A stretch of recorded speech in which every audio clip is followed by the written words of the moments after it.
Welcome to the Aspirational Landlord with George and Tim. George, how are you doing, sir?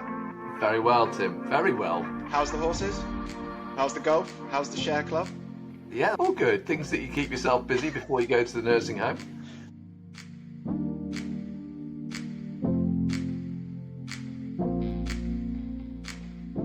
In today's show, we're going to run through first some industry headlines that we think is interesting for you guys that are listening.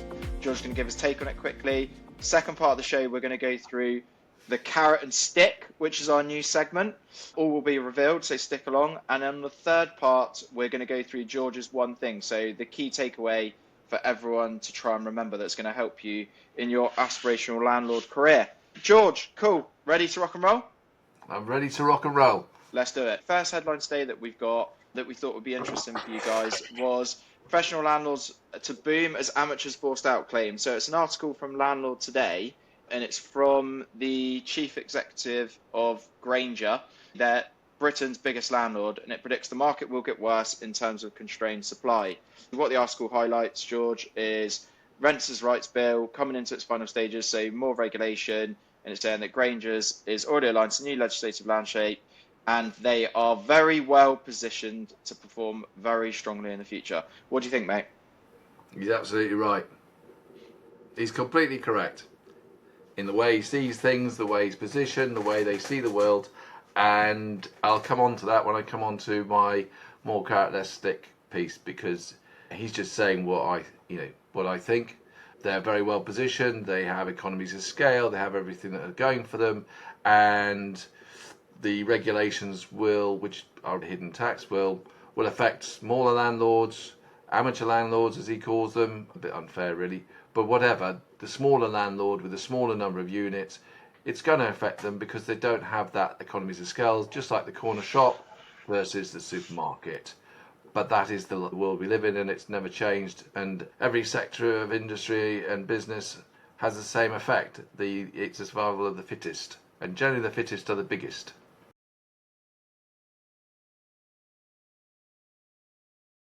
And then second article is an article from Letting Agent today. It talks about young renters want storage and scope for personalization. So research from retailer TK Maxx reveals 57% of UK renters feel their home doesn't suit their lifestyle. Lack of storage, restrictive rental rules, and limited personalization options rank as their biggest frustrations.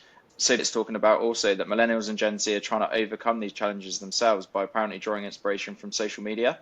So TikTok has become the go-to platform for rental hacks, with more than half, 57%, of 18 to 24-year-olds using it to find solutions.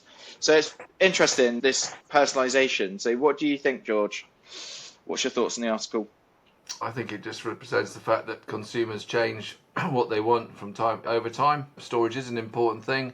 The size of properties available have become less and less. What we're building is becoming smaller. They're becoming much smaller. They're trying to fit in the accommodation into ever smaller spaces, because ultimately it's the most cost-effective way for a developer.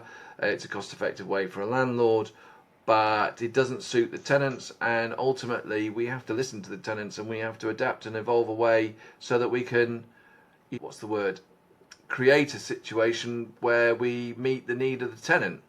And we need to work with the tenant to be as innovative as they're trying to be with their TikTok or hacks that they're looking for. The buy-to-let landlord and the developer needs to find a way to address the fact that as they decrease the size of properties that they build or rent out, these are new builds rather than existing, then storage becomes a bigger and bigger issue, and that they need to find a way to evolve. Maybe they have separate storage sites where, within a building, that there is storage for tenants. Every new build has had to have a bike store, but maybe there should be an area where there are lockers or cages that they can be used for storage.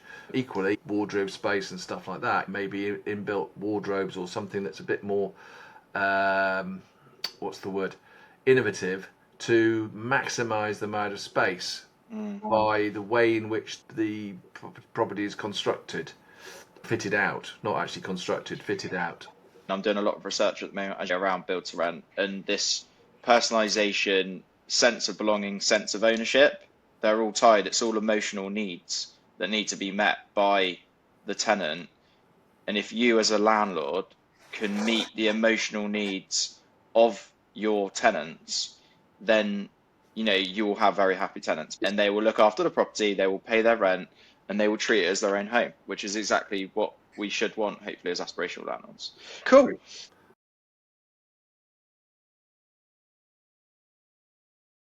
Third article we've got, last one for today, is in the Times. So house prices rise in May for fifth year in a row. So the subheadline is, the increase was driven by a surge of new properties coming onto the market in a race to beat the lower stamp duty threshold. George, what do you think of this article? What are your thoughts on it? It's just a result of an incentivization to avoid stamp duty by getting a sale over the line before the deadline, which causes an increased demand, although momentary, that therefore increases the price momentarily and offsets the benefit that they got from the stamp duty slightly. Yeah, it's not really a story as such, because I don't think you should look at it over a longer period of time. So it's a headline, I can see that, but it certainly doesn't mean house prices are rising. That's not my experience. No, definitely not. And I think that's what people are experiencing in the market. People are definitely experiencing that in the market. I'm sure some of the people listening who are trying to sell properties right now feel this as well. Because Rightmove, as the article goes on, says that the fifth consecutive year that selling prices have risen in May, but it was the lowest rise since May 2016. And it says, Rightmove said this was probably due to a 14% surge in new properties coming to the market, marking 10-year high. And then property expert Rightmove says sellers need to be aware this level of competition they're facing for the attention of buyers. This month's increase being the lowest in May for 9 years is a sign that a market that favours buyers and is more subdued than usual. I'm experiencing this personally with a lot of landlords, not a lot of landlords, but there's a segment of landlords that are looking to sell right now, and they are struggling. They can't sell their properties. So what are your thoughts on that, George? What do those guys...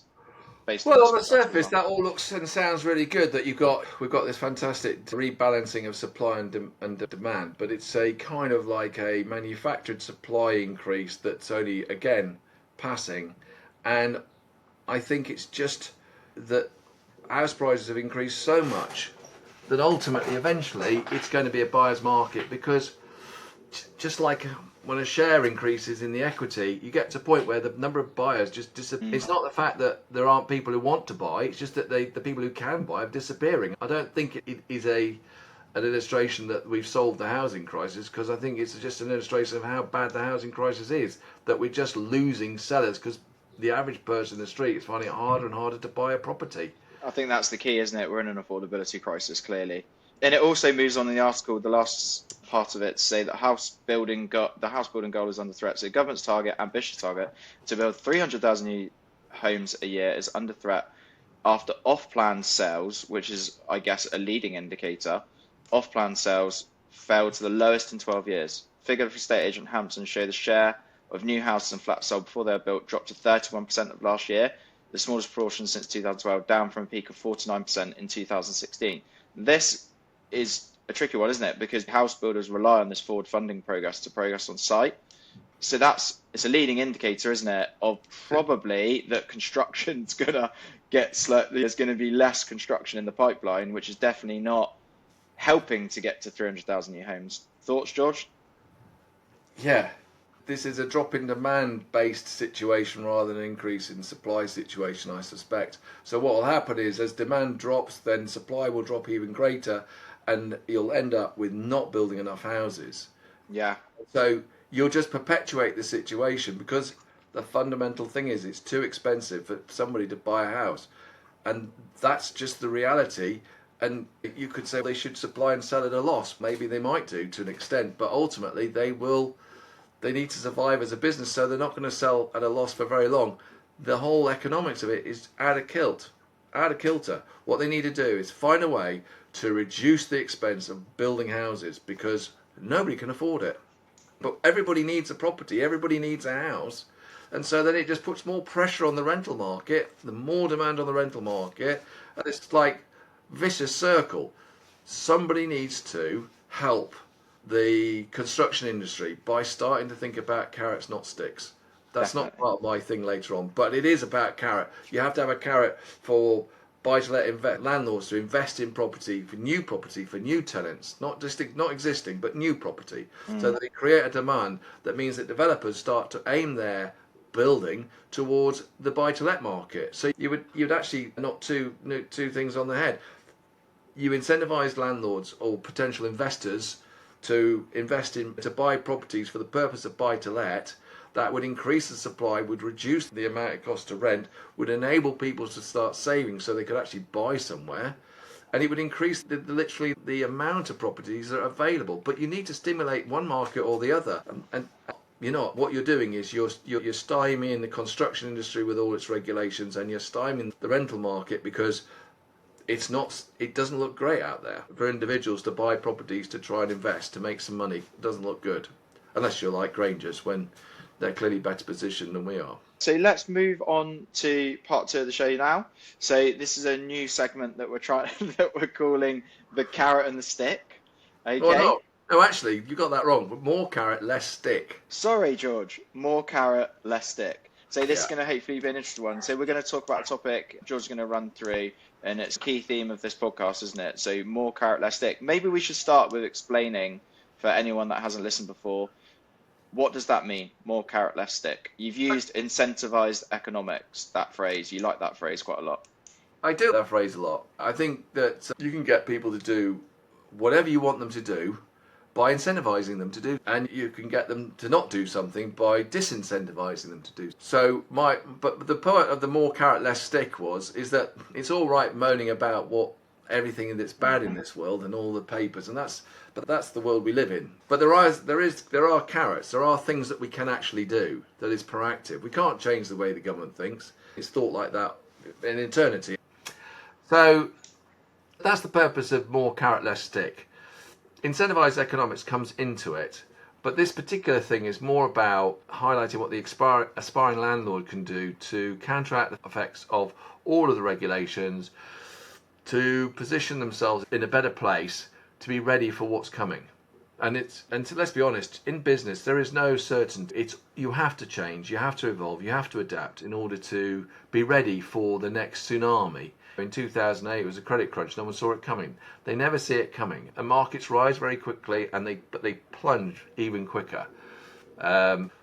This is to prepare yourself as a landlord. As a businessman, you have to be prepared and assume that tomorrow is your last day, and how that there's going to be this tsunami. And where are you when you get at that point? How fit are you for business, for purpose? So I look back over my career has been as a pharmacist and an owner of a retail businesses, and so retail gave me a lot of experience which I took forward into the property market. And I think there's a lot of lessons that we can learn from another business like retail, particularly the bricks and mortar retail, not so much the online, but that was more relevant when I was doing it. And ultimately, the success of any retail business is based on the perception by the consumer. It's the king. Perception by your client, by the consumer, is the absolute, it's the pinnacle. Because if you're perceived by your consumer as being a poor retail outlet, then you will not be successful. So, perception or reality? Perception. Okay, what's the difference? So, explain the difference there and why that's important. Why is perception more important than reality? Okay, reality. Small corner shop, large supermarket. Small corner shop decides to place the number one brand leading nappy, which is known by price. It's a very price sensitive thing. Everybody knows the price, a bit like petrol. This is in bricks and mortar, $4.99 a pack. Yeah. Apologies, because it's a long time since I had an nappy on. Yeah. The large supermarket is selling it at $4.99.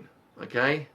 When somebody goes into that shop, they do not think that price of that nappy, they really know the price is cheaper than the supermarket. And in the old online we can compare, but in the old days you have to get in the car, go and see what it was, and come back. Perceptually, it doesn't matter. It doesn't matter what your price is. It could be 10 pence cheaper, but no one's going to believe it. When you go into a shop, you go away, you've forgotten your toothbrush, right? You go into a corner shop. You think I'm buying this toothbrush that's going to be more expensive than what I can get in the supermarket because I'm in a corner shop. That's the perception. Do you see what the difference between reality and perception is? So you could be selling everything in your shop at a loss, but still people wouldn't buy any more because they perceive you're expensive, because you're a corner shop, because you're not, because that's how you're perceived. So perception is everything. But perception is really key. The more new customers choose to visit, and the more likely it is to entice them in, and the more likely it is to retain their existing consumers because they are appealing to what the consumer needs, which goes back to your thing about tenants need storage, for instance. You have to understand what your customer wants. Now, in this instance, it's a customer. In our instance, in the buy-to-let world, it's a tenant. Okay, so some examples of things that make a retail unit more appealing: convenience with parking, easy to get to, quality of service, choice, stock, range, value for money. All these things, what goes into deciding what you choose to buy, where you choose to buy it. Now, perception is ultimately everything. Take Marks and Spencer's this week, right? You think Marks and Spencer's have got a robust security system for their internet? Oh, terrible. Precisely. But you don't know. You don't actually know what they have in place. You don't know a lot of money. We live in a world of marketing and reputation and perception is really key. So, how is that relevant to the buy-to-let landlord? Okay, it's very simple. The better the perception by your tenants, the higher you are up the buy-to-let ladder. Yeah. Right? That means you're more likely to attract better tenants. You're likely to attract tenants that want to stay. You're likely to find people approach you that have been recommended by existing tenants. Everything works in your favour and up the ladder. The people at the very top are equivalent to the supermarkets, are like Grangers to that point. But everybody started at the bottom of the ladder. Every single company started somewhere and had to grow and had to evolve. So, it's really important that people consider what their property portfolio is, how it's perceived, and should take it very seriously and not dismiss the fact that tenants aren't happy because they've got no storage, and not dismiss the fact of what their tenant feedback might be and what their turnover tenant is, etc., etc. And the people at the bottom of the ladder are the people who don't reinvest in their properties. They don't make their properties appealing. They don't try and innovate. They don't try and evolve. And when that tsunami comes, which it always does, they will be on the bottom rung, and they'll either leave the market, or they'll be made to leave the market. They'll be made. And these regulations, whatever it might be, no one really knows the effect of everything. But ultimately, we all know that markets contract, markets expand. When they contract, it's a great opportunity for those who are further up the rung to expand, because it's when the market is contracted that the greatest opportunity comes after the storm. My takeaway is, don't be on the bottom rung of the property ladder, of the buy-to-let ladder. Don't be complacent. We're in a world where there's loads and loads of demand by tenants, but landlords shouldn't be complacent, because there will be a time where that's not necessarily the case, or that things have become so tough that only the very best tenants will sustain the business model of renting a property. So someone who's got multiple properties, who probably has got a little bit complacent, how they can adopt more of a business mindset. Do you draw a ladder and say, where do you think you are compared to? Or you take them round to 3 restaurants. You find one that's shabby, never been done up, brilliant guy who runs it, really nice guy, but when you walk in it, the carpet's a bit old, so it's smelling a little bit of beer and odour. And you walk in and you take that landlord into 3 restaurants, and you say, this town is going to hit the buffers, it's going to go downhill. Which of these restaurants are still going to be here? And you it's go, not rocket science. Yes, I know, it's a harsh reality, isn't it? Which restaurant is your flat or your house? And if they say, oh, mine's the best one, I'm the best one because it's modern, it's new, it's fresh, then great. And you take them to coffee shops, and that's probably the best idea. Coffee shops change the way that they did things. They're not the cheapest. If you give service and you can go out and be innovative. You can go out and look and see how you could actually create. I saw a video the other day of how they raised the bed and they changed everything, and it was amazing in this room. Why don't we do that? Why don't we spend our money and say, look, this is a bedroom. The bed's like halfway up the wall, up the side of the wall, but that means you've got underneath.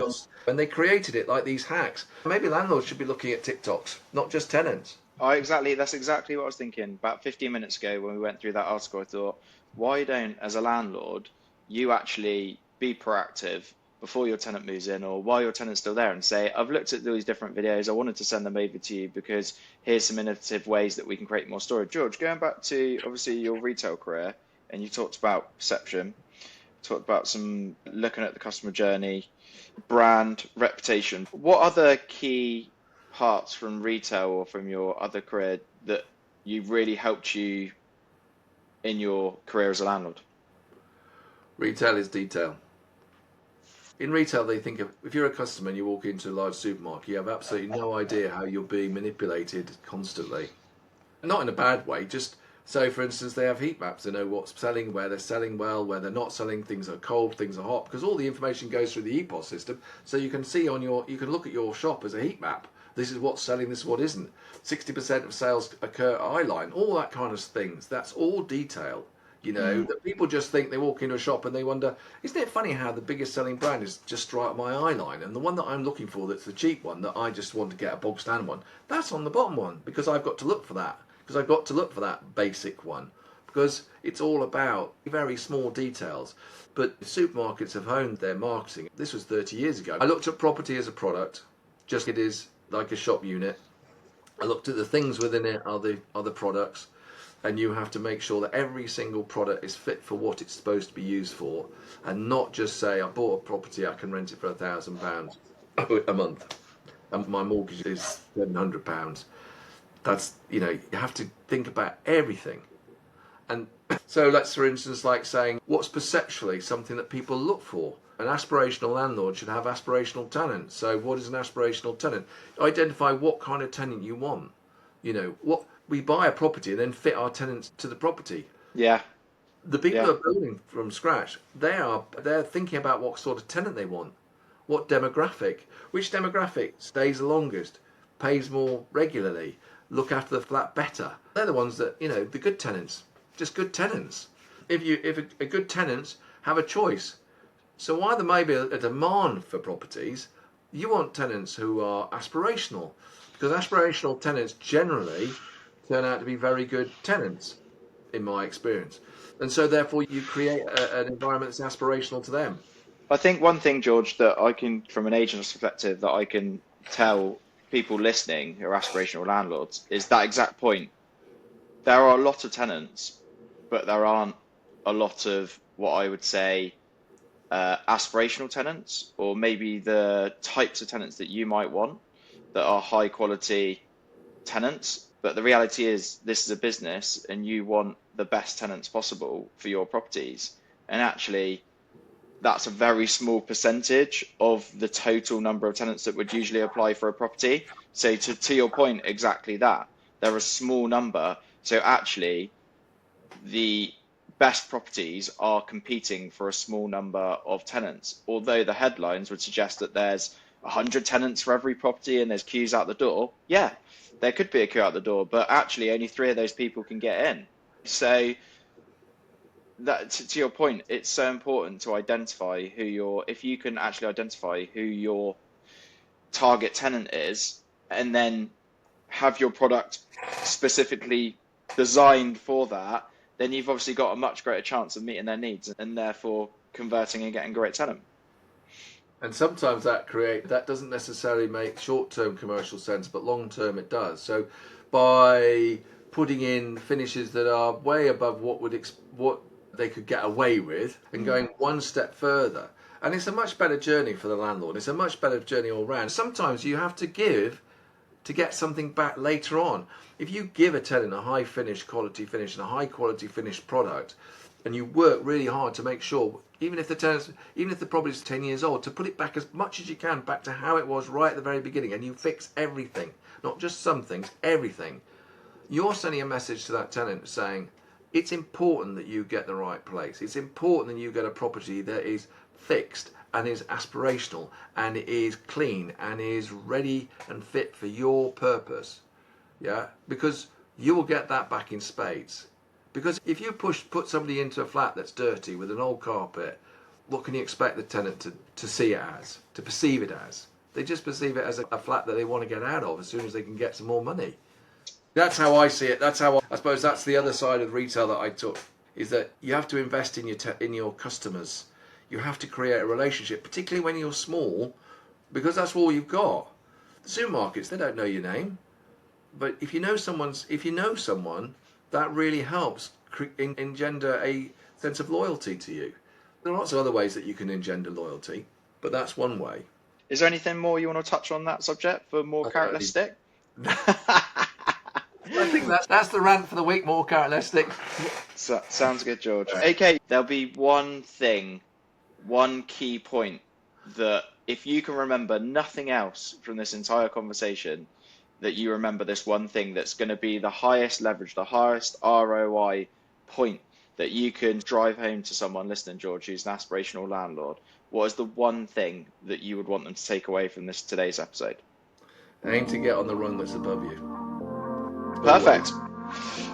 Cool. Thank you very much for listening today. George, you enjoyed that? Yeah. But I don't have to listen to this. Obviously, what it sounds like in my head, I'm sure, is a lot better than what it sounds like to everyone else. We appreciate everyone listening today. If you liked what you heard, please share it with other people. Please subscribe, and we'll see you on the next episode.